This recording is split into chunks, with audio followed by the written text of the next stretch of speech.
55 वर्ष ज्यांनी एक निष्ठा तत्व सांभाळलं ते 55 दिवसामध्ये घालवल्याचा मलाही राग आला।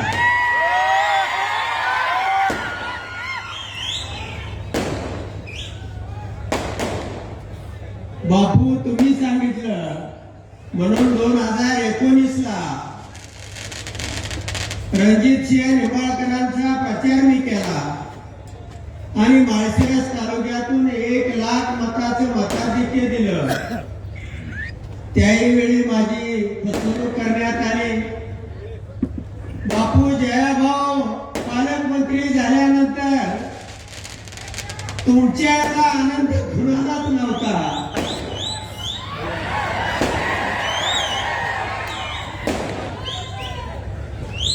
पण मला तर नागडं केलंच केलं। 2019 ला फसवलं। गेल्या निवडणुकीमध्ये मी मनातनं कशी तरी उडी टाकली आणि म्हणून मी वाचलो।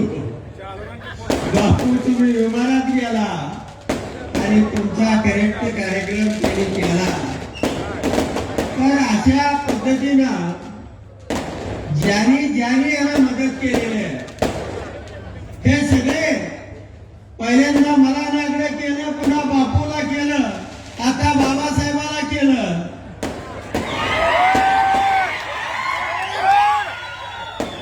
आणि एवढ्यावरती गप बसत नाही, आपल्याला नागडं करते आणि फोटो दुसऱ्याला पाठवते। म्हणून या तालुक्यातल्या सर्व शून्य मतदारांना मला सांगायचं आहे की आनंदराव माने माझा पाहुणा म्हणून मी या ठिकाणी आलेलो नाही।